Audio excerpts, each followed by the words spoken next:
Et bonjour les coaster fans, j'espère que vous allez bien. On est déjà à un mois écoulé pour 2022 et je n'ai toujours pas mis à jour mon top 10 des coasters que j'ai raidés. Surtout que pour le coup, c'est pas comme si 2021 avait été une année peu fournie en termes de découverte de gros coasters. J'en ai d'ailleurs fait une vidéo où je reviens sur tous les parcs de la saison 2021, je vous mets le lien en fiche pour ceux que ça intéresse. Petit disclaimer comme d'habitude, avant de commencer le top 10, il ne s'agit que de mon propre avis, de ma propre expérience, et celui-ci ne doit ni remettre en question vos tops qui vous sont personnels, ni trop vous hyper, ou même vous déshyper pour des coasters. Maintenant, sans plus attendre, c'est parti pour le top 10. Pour la 10e position, j'ai eu un peu de mal, disons-le franchement, à savoir qui méritait d'apparaître dans le top. J'ai en effet 3 coasters qui se battent un peu en duel dans ma tête, entre la 12e, 11e et 10e place. Tous les 3 très intéressants, mais chacun à leur manière. J'ai finalement fait mon choix, et celui que j'ai décidé de mettre en 12e position, c'est Alpina Blitz à Nigloland. Le coaster de chez McRide m'a beaucoup plu, avec des bons jets positifs et des airtimes super fun, mais est selon moi beaucoup trop court pour entrer dans le top. En plus de ça, je l'ai raidé il y a pas mal de temps, à une époque où j'avais pas encore fait énormément de gros coasters, et je pense qu'il faudrait peut-être que j'y retourne pour me refaire un avis. Très proche d'Alpina en 11e position, nous avons un coaster découvert depuis peu. Il s'agit d'Al Superkopf à Tripsdrill. Je l'ai énormément comparé avec Alpina pendant quasiment tous mes rides, étant donné qu'ils sont tous les deux mi-thrill coaster, mi-coaster familiaux, et à chaque fois je le trouvais un petit peu mieux que le coaster français. C'est pas du tout les mêmes sensations, c'est plus aérien, avec pas mal de jets positifs qui écrasent un peu dans le fauteuil, et puis surtout c'est un inverted coaster. C'est bien long, et les interactions avec l'environnement sont franchement cool. Et du coup, le numéro 10 qui ouvre ce top, c'est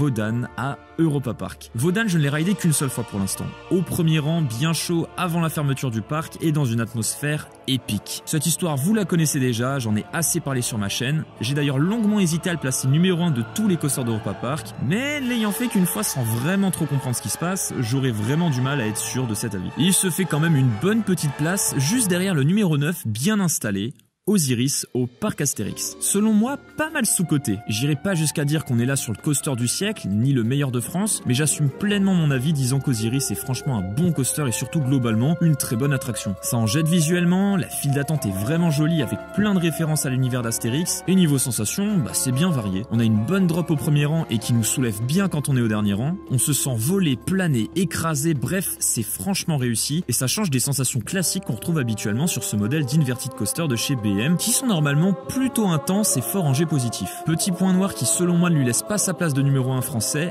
outre le premier rang et le dernier rang, le coaster est franchement moins dingue. Numéro 8, toujours pile devant Osiris comme en 2020, Black Mamba à Phantasialand.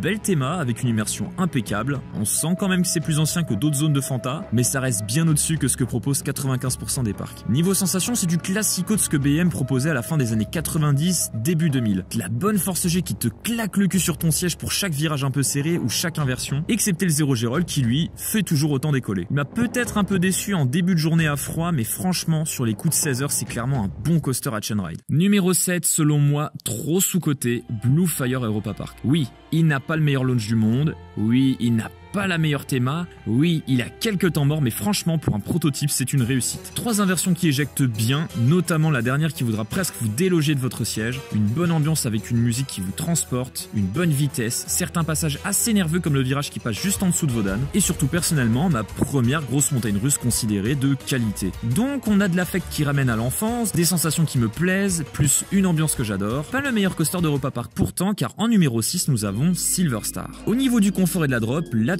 tout le monde sera d'accord je pense, c'est impeccable. Après pour le parcours en lui-même, j'ai toujours entendu des gens se plaindre de ces camelbacks soi-disant très faibles en airtime. Et pour mon cas, j'ai pas eu ce ressenti-là. Au premier rang, je me suis senti plutôt flotté dans le siège, et même plutôt bien décollé à certains passages. C'est bien long, c'est bien imposant et ça va vite, alors oui, j'aime beaucoup Silver Star. Numéro 5, c'est un nouveau coaster dans le top, Carraro à Tripsdrill. J'ai nullement hésité à le mettre devant Silver Star, rien que pour déjà l'ambiance dans la file d'attente qui me plaît beaucoup, mais surtout sa première partie avec cette airline roll dans le noir qui nous fait pendouiller comme n'importe quoi et qui est très déstabilisante, suivi de son launch avec une patate d'enfer. On se sent presque accéléré par un coup très léger en se demandant quand est-ce que ça s'arrête. C'est du pur plaisir. Le top hat fait décoller tout le long, sauf lorsqu'on est en haut et c'est très bizarre. Les inversions font comme la première bien pendouillées, excepté le dive loop qui est juste indescriptible, genre vraiment, et des virages qui parfois vous collent au fauteuil à des moments où on s'y attend pas. Un petit temps mort au milieu qui ne lui permettra pas de dégoter la 4ème place, mais en même temps il y a pas mal de marge puisque le 4ème coaster n'est autre que The Monster à Walligator. Oui, il est moche. Et alors ?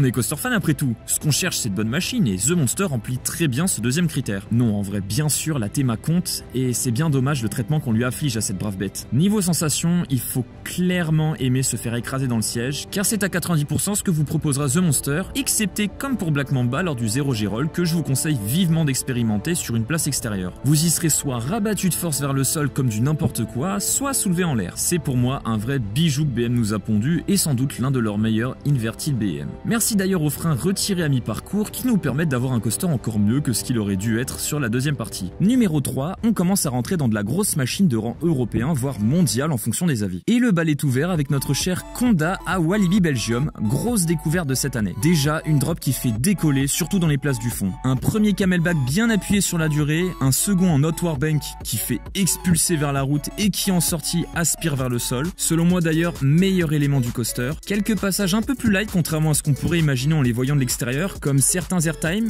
ou même le double down, ce qui a d'ailleurs pour moi joué dans la balance pour sa place dans ce top, parce que sinon c'est franchement une excellente machine, que je vous conseille sans aucune hésitation. Faites attention, n'allez surtout pas faire Conda avec une hype trop forte, auquel cas vous risqueriez d'être déçu comme apparemment beaucoup l'ont été, alors qu'en soi c'est vraiment très bon. J'ai eu énormément de mal à dire qui je préfère entre Conda et le coaster à la deuxième place, et même encore aujourd'hui j'avoue avoir du mal à trancher. On va dire que ça dépend un peu de mon humeur et duquel entre les deux me manque le plus. Mais en ce moment, le deuxième coaster est selon moi Taron à Phantasialand. Déjà théma magnifique et je pense qu'il n'y a même plus besoin de débattre. D'ailleurs, est-ce qu'il y a déjà eu besoin d'en débattre? Les launches sont franchement bons, on a des virages bien chargés en G+, par certains endroits, quelques airtime surprenants à chaque ride, des S-turns bourrins qui soulèvent bien du siège et qui sont même complètement barrés en fin de journée lorsqu'il est bien chaud. C'est super long et même dans les passages plus calmes, c'est trop bien. Et puis cette musique, franchement, mais cette musique, un chef-d'œuvre selon moi, mais qui ne dépassera pas le numéro 1, qui sera peut-être difficile à détrôner tant il m'a mis une claque malgré son âge. Il s'agit d'Expédition GeForce alias EGF à Holiday Park. Coaster de rêve pour moi que j'imaginais dingue, mais pas non plus à la cheville d'un Conda ou même d'un Taron, et franchement, c'est de la puissance pure. Une drop effrayante quand on est au dernier rang, et ce à chacun de mes tours, des airtime longs et clairement extrêmes, genre